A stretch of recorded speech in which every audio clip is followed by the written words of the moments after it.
Welcome, curious minds, to the deep dive. Today, we're really digging into something big, not just a tactic, but like a whole revolution in how businesses connect and ultimately make sales. You might need to forget a lot of what you thought you knew about, traditional selling, because there's this one statistic that just jumps out. Reports are showing that nearly 8 out of 10 businesses using social selling actually outsell their peers who aren't. That's 78%. Huge difference. If you kind of hear that phantom phone ring and then a click, yeah, that's the sound of the old way dying out. Because the B2B sales world, it's shifted dramatically.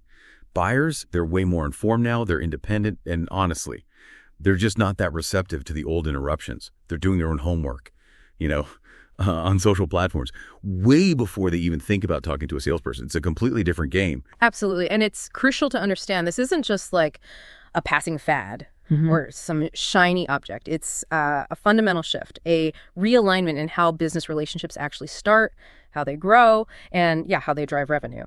So our mission today, really, as we go through the sources, is to pull out those specific actionable things, give you a clear roadmap for using social platforms to make money by building real connections. Okay, so let's unpack that.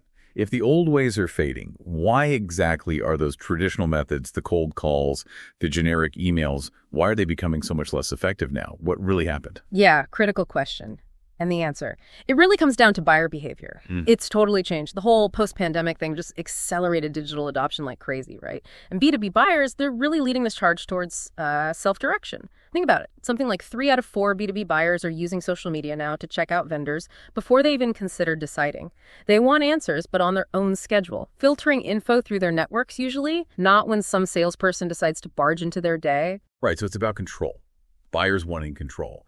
Does that mean the salesperson's role changes fundamentally from just providing info to being more like a trusted guide? How's that look day to day? Exactly. And then you've just got the sheer volume of information overload we're all dealing with. Every single day, emails, notifications, ads, it's relentless. So a generic cold call, a template email. It's just noise, more noise in a super loud world. Attention is like this really scarce thing now, and buyers are incredibly picky about where they put it. If you haven't already built some kind of connection online, you're probably getting ignored. And there's this trust deficit too. Buyers are just really wary of pitches out of the blue. They much prefer getting recommendations from people they already trust or finding insights from experts they follow online. Actually, here's a powerful detail from the research. 6 out of 10 B2B customers. They're open to connecting with salespeople if they share relevant content and insights. That really hammers it home, right? Value has to come before the sale. I heard a B2B sales director, Jamie Chen, put it really well. She said something like, buyers are looking for answers, not pitches. Our job is clarity and context, not just product specs. Old school outreach often gets that completely backwards, which, leads to frustrated teams and terrible response rates. Sounds like we're moving from that sort of hunter-gatherer sales approach to, something way more nuanced, farming maybe. Which brings us to the next big thing. Yeah. What exactly is modern social selling? And how is it different from just, marketing your stuff on social media? They do seem to get mixed up a lot. Yeah, they do. And it's fascinating because at its heart, social selling is about using social networks to, find people, connect with them, and then nurture those prospects. It's about building up your reputation, becoming known as someone credible, someone helpful, long before you even dream of asking for a sale. And it's not just like sending a few DMs on LinkedIn. It's more of an ecosystem approach. You actually become part of your industry's online conversation, sharing useful stuff, commenting thoughtfully on what others post, engaging in groups where your people hang out. So less about shouting to everyone and more about targeted kind of personal chats. That's the absolute key difference. Social media marketing, that's broadcasting. Wide audience, brand awareness. That's its job. Social selling, though, that's one-to-one, or maybe one-to-few. It's targeted, it's personal, focused on building actual rapport with specific people who might become customers. And the whole foundation, it's trust. In these digital spaces, trust isn't just handed over, right? It's earned. You earn it through consistency and value. Being consistent in showing up and consistent in the quality of what you share. When you regularly give out helpful info and engage genuinely, people start seeing you as like a reliable expert. Yeah. That mental shift, it's incredibly powerful. It flips the whole dynamic. You're not chasing leads anymore. Buyers are actually seeking you out for advice because they trust you. That makes total sense. Becoming a resource, not just pushing a product. Okay. So let's say you're bought into this relationship first idea. What does a successful multi-channel strategy actually look like? Are we talking about being on every single platform? Or are there, specific heavy hitters to focus on? Great question. And yeah, a good social selling strategy, it almost always involves more than just one platform because different platforms offer different ways to connect, right? Yeah. And different kinds of insights. Okay, so number one, without a doubt for B2B is LinkedIn. It's the most important. Think of your profile there as, well, more than just a digital storefront. It's like a dynamic lead magnet. It's where you publish articles, share industry news, connect directly with decision makers. And the stats back it up. Nearly 9 out of 10 B2B marketers use it for lead gen. But go beyond just connecting. Use tools like Sales Navigator maybe to track trigger events. A prospect gets a promotion, their company expands, they get funding. That lets you time your outreach perfectly. Shows you've actually done your homework. Okay, so LinkedIn's the anchor. The serious stuff often starts there. What else complements that for a more rounded approach? Right. So for more real-time conversation, breaking news, quick insights, Twitter or X is really good. You can share opinions fast, follow news as it happens, jump into trends with hashtags. For social selling, use it to listen in on industry chat, find decision makers talking about relevant stuff, and share your expertise quickly. Shows a bit more personality too, it's more informal. And then definitely don't overlook industry-specific platforms. Depending on your niche, right, there might be these private online communities or Slack groups, maybe even Reddit subreddits where your ideal customers are hanging out. Just being an active, helpful member there without being salesy can really position you as the expert in a super relevant, maybe even underserved crowd. Okay, that covers the discovery and initial engagement part on social. But what about the supporting channels? Once you've warmed someone up, how do you move from a public comment to maybe more private, detailed chat? Yeah, that transition is key. Once you've built that initial rapport on social, the art is knowing when and how to move it. Because social is great for discovery, for warming things up, but it might not be the best place for, say, a detailed proposal. That's where your other channels come in. Email isn't dead. It just needs a different role. After connecting on social, a personalized email, maybe referencing your earlier interactions, is a great next step. Perfect for sending detailed info like a case study or that proposal. Then for warmer prospects, maybe WhatsApp or SMS. It can feel more personal for quick questions, updates, scheduling calls. And don't forget video platforms like Loom. Sending personalized video messages, that can really make you stand out. Introduce yourself, explain something quickly, give a demo. It puts a face to the name, builds that human connection text just can't. Wow, okay. That is a lot of channels to juggle, though. How on earth do you keep track of it all? The tweets, the DMs, emails, video messages. Feels like you could easily lose track, lose context. That is a huge challenge. Absolutely. Yeah. Your presence has to be consistent, right? Same personal brand everywhere. And the key is knowing when to move conversations and remembering what was said where. Like you said, context. A chat might start on a LinkedIn comment, move to DM, then maybe email for the formal stuff.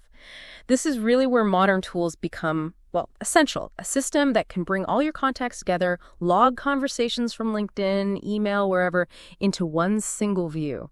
That's incredibly helpful. It's not just data entry. It's about having that complete living history of your relationship so you always know what to say next. That's a fantastic pro tip right there, using tech to manage the complexity. Yeah. Okay, let's shift to that first impression. You called the social profile a digital storefront. Yeah. How do you make sure that initial digital look screams trusted resource and not, pushy salesperson? Yeah, this is super important. Before you even think about outreach, get your profiles right. First, professional photo and a value-focused headline. Make the photo approachable. And the headline, don't just put your job title. Think about the value you bring. Who do you help? What problems do you solve? Second, a compelling summary or about section. Tell a story. Who you help, what problems you solve, why you're credible. And definitely write it in the first person, makes it way more personal. And third, showcase your expertise. Use those platform features. Featured articles, projects you've worked on, and really important, client recommendations or testimonials. Highlight your knowledge and successes. And I'm guessing consistency across platforms is vital there too. Can't be like a thought leader on LinkedIn and just posting cat memes everywhere else, right? Mm-hmm. Exactly. Your personal brand has to be consistent wherever you're active for social selling. It builds recognition, builds trust. Your content strategy needs to align with that brand. Mix it up. Some original content, maybe sharing thoughtful articles from others, adding your own personal insights. The goal is to become that trusted, consistent voice in your field. Someone people actually look for when they want insights. Okay, profile optimized, prospects identified. Now the tricky part, how do you actually engage without immediately sounding salesy? Because that's the big fear, isn't it? Being seen as just another salesperson trying to hit quota. That's exactly where that value-first approach becomes your secret weapon. Your first interaction. Never, ever a sales pitch. It should always be about giving value. Share an article you genuinely think they'll find useful. Offer a thoughtful comment on their post that actually adds something. Answer a question they ask publicly. The goal is just be helpful. Spark a real exchange. Not close a deal on day one, and go beyond just liking stuff. Commit to authentic interaction. Leave meaningful comments. Ask smart questions. Share your perspective. Show you're actually engaged and know your stuff. Sometimes we talk about a 3-touch rule here. Before you even consider a direct message, aim for maybe 3 genuine value-add interactions with their public content first. So it really is a long game. Build before you pitch. That makes so much sense, especially with what you said earlier about that trust deficit. Precisely. Building relationships, it takes time. You might interact with someone's content, several times over weeks, maybe even months before sending that first direct message. But when you do reach out, you're not a stranger, you're a familiar name. And your message can reference those past interactions, making it feel natural, like a continuation. That sales director, Jamie Chen, she apparently stressed this point too, saying the biggest mistake is asking too soon. You have to earn the right to have that deeper conversation by proving you're worth listening to first. Okay. You've mentioned trust is the currency of social selling, probably the most valuable thing you can build. So how do you actually build that solid, unshakable trust, especially using content and social proof? Trust really is everything now. And content-led social selling, that's how you build up that currency. First, create shareable content. It doesn't have to be massive. Short blog posts, quick video tips, infographics, even just insightful text posts that answer common questions or challenge norms. Second, and this is huge, leverage user-generated content.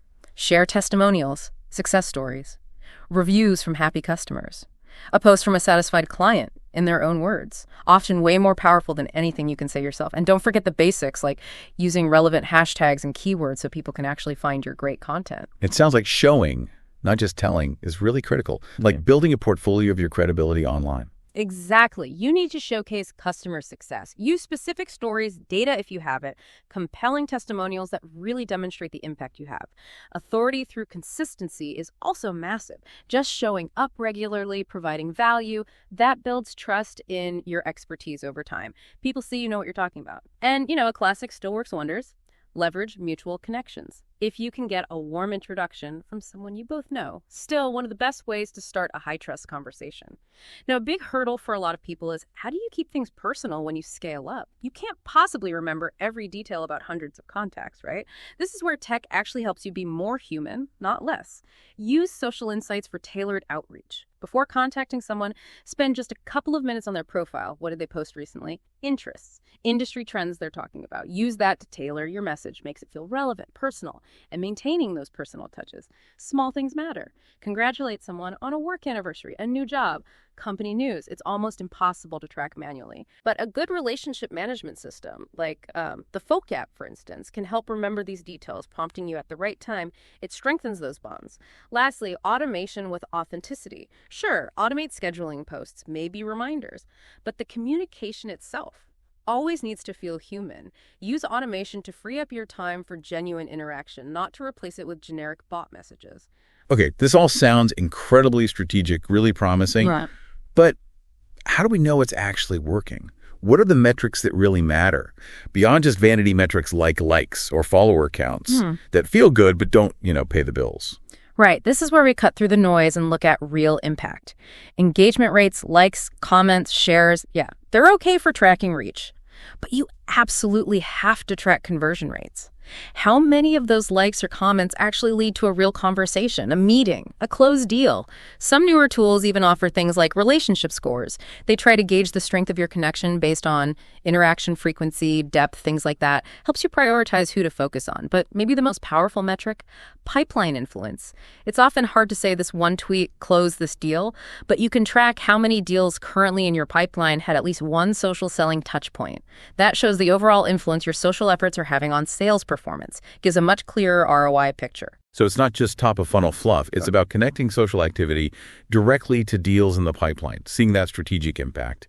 What kind of tools help track all this, especially with that multi-channel thing we talked about? Well, most platforms have their own basic analytics, right, for reach, engagement, but for the full picture, CRM integration is pretty much essential. You need a system that pulls it all together. Like we were saying, seeing everything, a LinkedIn comment, an email thread, a video message view, all in one place, that gives you a much clearer, actionable view of what's actually driving results. At the end of the day, you want to calculate your ROI. If you track the deals influenced or directly sourced by social selling, you can show the clear, measurable value of putting in this effort. Now, any new strategy has its bumps in the road. What are some common challenges people run into when they try to adopt social selling? And what's the future look like for this whole approach? Yeah, good points. One of the biggest challenges, honestly, is just time management and being consistent. Social selling can't be an afterthought, something you do if you have spare time.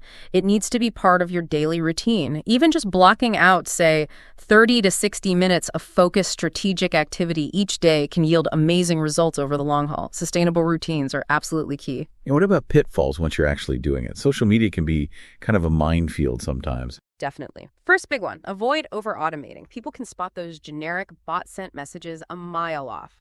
Instantly kills credibility and trust. Second, platform etiquette.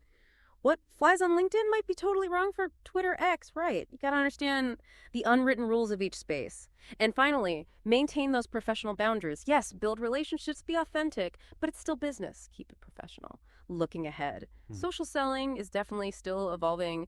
We're seeing cool trends like AI-powered insights helping salespeople find the right people at the right moment. Like AI might flag a prospect's recent award or a company announcement, maybe a leadership change, letting you reach out with super timely, relevant stuff. Video first is huge too. Live video, short clips, those personalized messages we talked about, they're becoming even more common for building that human connection fast. And yeah, as new platforms pop up, sales pros just need to be ready to adapt. The key is building flexible skills, staying curious about changes, and having a tech stack that can adapt with you. Wow. Okay, what a deep dive that was. We've covered so much today, from why cold calls are fading to how to build that rock-solid trust online. This whole shift to social selling, it really feels like a massive opportunity. It's just a more effective, more human way to sell, right?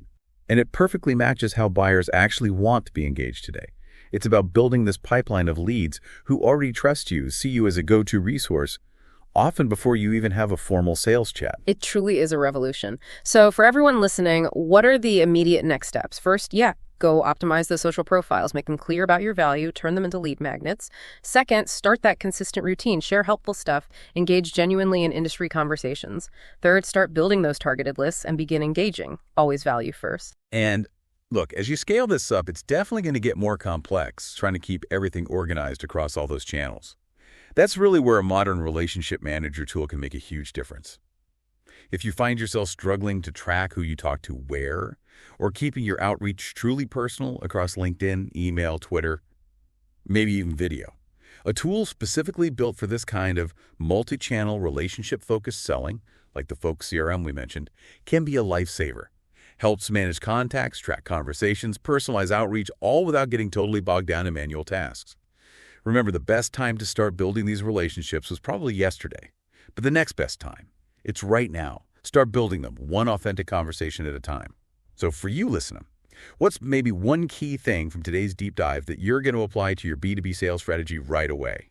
And maybe, how are you thinking about using personalized video in your social selling this week? Let us know on social. You can learn more and explore some solutions for managing these relationships by checking out the link in the deep dive description. Until next time, keep